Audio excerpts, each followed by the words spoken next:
सर्वेभ्यो नमो नमः। आज हम बीए पाठ तृतीय वर्ष के प्रथम प्रश्न पत्र के अंतर्गत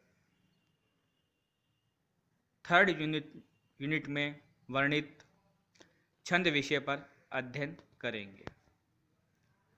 आज के हमारे छंद के दो छंद हैं, शालिनी छंद और रुचिरा छंद है। शालिनी छंद 11 वर्णों का है, रुचिरा छंद है 13 वर्णों का है। तो सबसे पहले शालिनी छंद है। शालिनी छंद की लक्षण, परिभाषा और उदाहरण इस प्रकार है।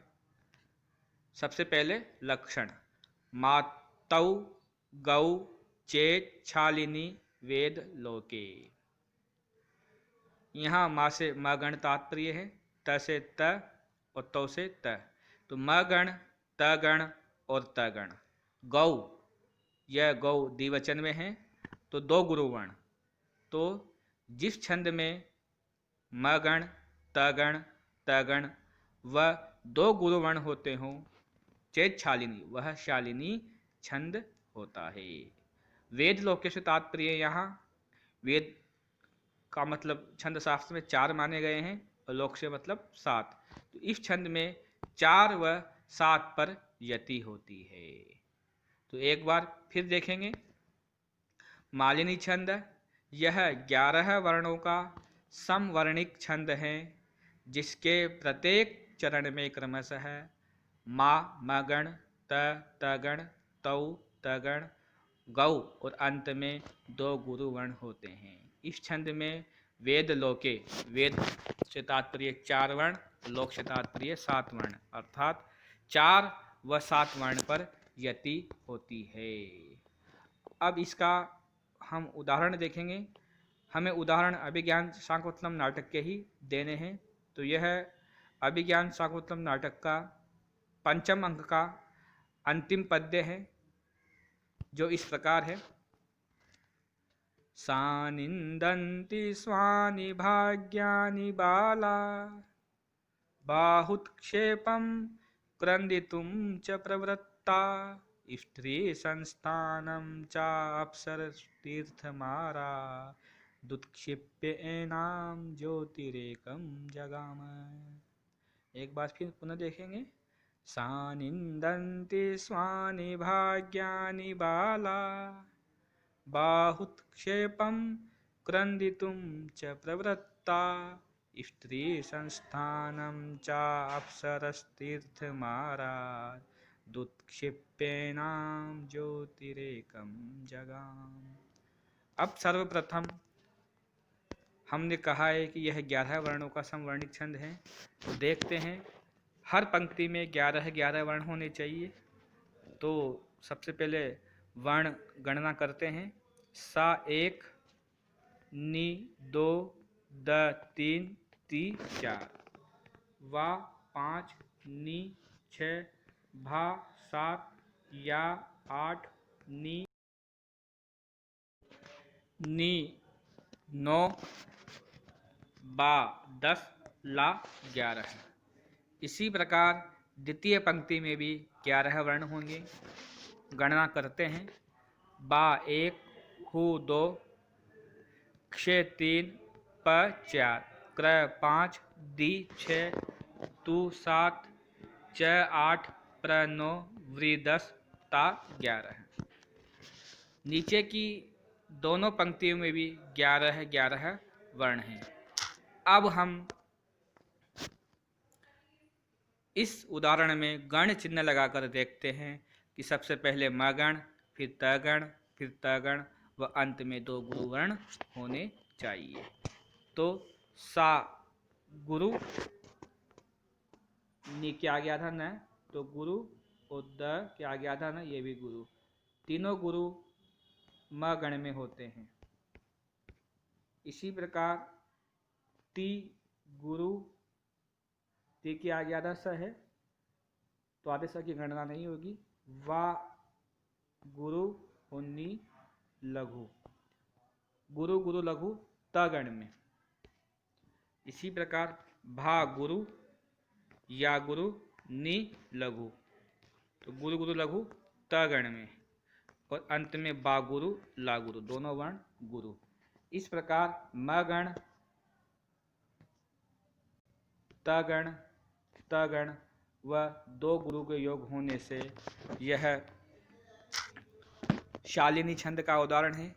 नीचे की पंक्ति में भी वही म गण त गण व अंत में दो गुरु हैं। इस प्रकार यह शालिनी छंद का उदाहरण है। धन्यवाद। अब हम द्वितीय छंद रुचिरा छंद का अध्ययन करेंगे। रुचिरा छंद का लक्षण इस प्रकार है। जभौ सजौ गीति रुचिरा चतुर्ग्रहे, अर्थात यह 13 वर्णों का समवर्णिक छंद है। यहाँ लक्षण में हम वर्णों की गणना करेंगे। लक्षण में जितने वर्ण होंगे छंद भी उतने ही वर्णों का माना जाएगा। तो सर्वप्रथम वर्णों की गणना करते हैं।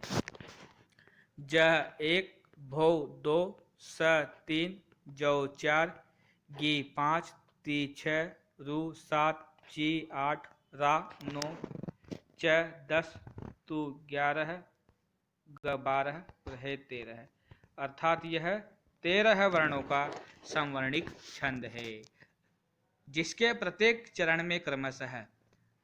अब यहाँ ज से तात्पर्य जगण,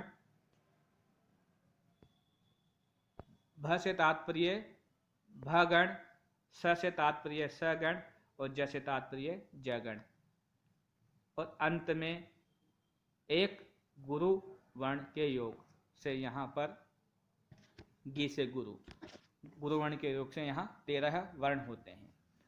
तो एक बार फिर पुनः देखते हैं। यह 13 वर्णों का समवर्णिक छंद है, जिसके प्रत्येक चरण में क्रमशः जगण, भगण, सगण, जगण और अंत में एक गुरु वर्ण होता है।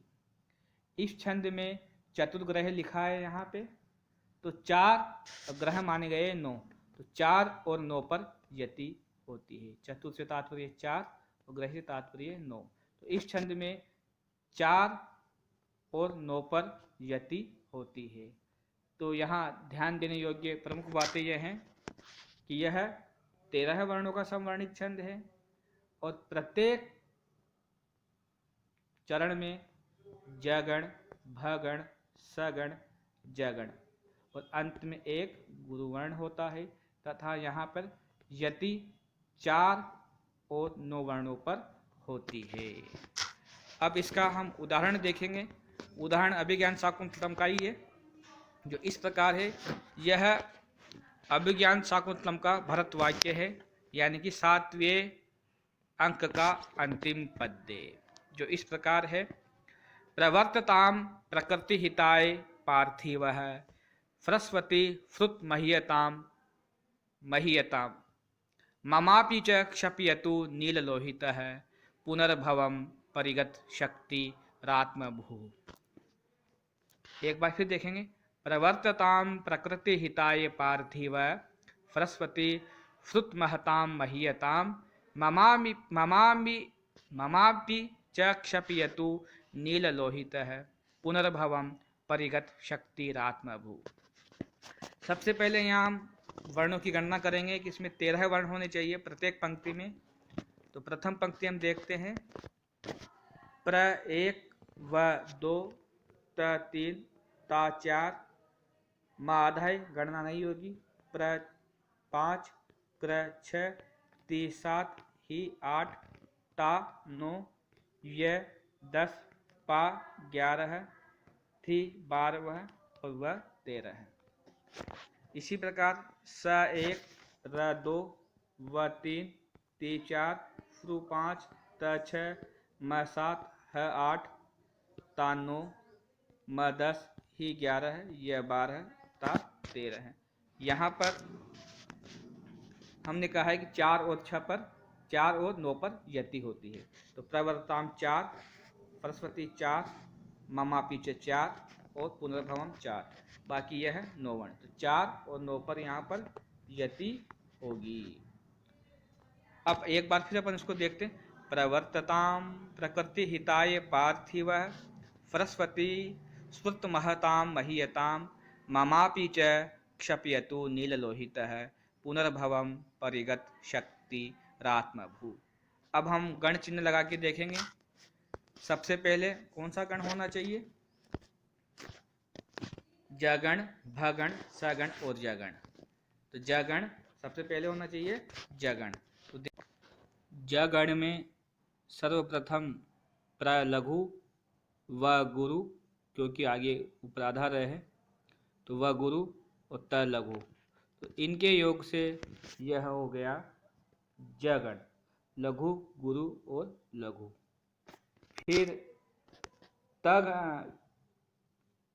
भगण में भा न स, गुरु लघु और लघु, तो ता गुरु प्रलघु और क्र लघु, तो ये हो गया भगण।